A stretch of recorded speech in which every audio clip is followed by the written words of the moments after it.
He never said to white nationalists explicitly, and if he did, I can't remember it off the top of my head, but I don't think he did, he never said, I don't want your support. Don't vote for me. I don't think he did. I was there every day. How do you feel about the recent endorsement from David Duke? I didn't even know he endorsed me. David Duke endorsed me? Okay. All right. I disavow, okay? What he didn't do is say that he was not going to accept the support of any of these fringe groups. I totally disavow the Ku Klux Klan. I totally disavow David Duke. I've been doing it now for 2 weeks. You're probably about the 18th person that's asked me the question. David Duke is a bad person who I disavowed on numerous occasions over the years. I've rejected David Duke. I've rejected the KKK, the Ku Klux Klan. From the time I'm 5 years old, I rejected them. Donald Trump refusing to condemn former Ku Klux Klan Grand Wizard David Duke. What do you see as the biggest problem with the Reform Party right now? Well, you've got David Duke just joined, a bigot, a racist, a problem. I mean, this is not exactly the people you want in your party. If he said on Friday, I disavow, why ask him again on Saturday? Why not disavow David Duke, disavow the KKK? What's going on? I'm saying to myself, how many times do I have to continue to disavow people? And the question was asked about David Duke and various groups. When I put out that I reject KKK and David Duke, nobody picks it up. You know why they're not? Because they don't want to pick it up. I disavowed him on Friday. I disavowed him right after that because I thought if there was any question, and you take a look at Twitter, almost immediately after on Twitter and Facebook, they were disavowed again.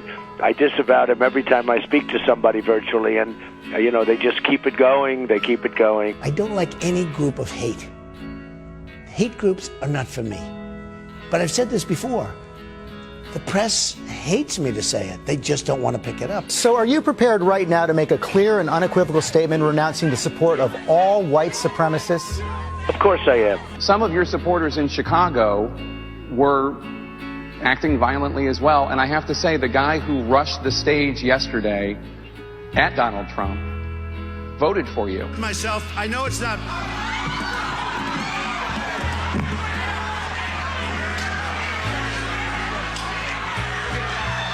If I have to take responsibility for everybody who voted for me, it will be a very difficult life. We're closely following the terrible events unfolding in Charlottesville, Virginia.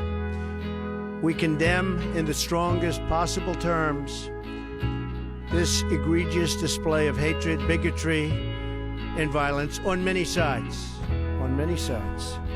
It's been going on for a long time in our country. Not Donald Trump, not Barack Obama. It's been going on for a long, long time. It has no place in America. What is vital now is a swift restoration of law and order and the protection of innocent lives.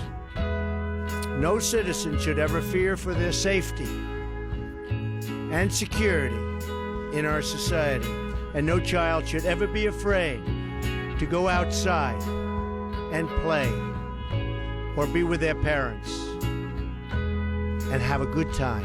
How can you trust anybody who reads from a teleprompter? I found it notable that he had to read pretty carefully these scripted words, and that this was not something that he could speak extemporaneously about, that he could speak from the heart about.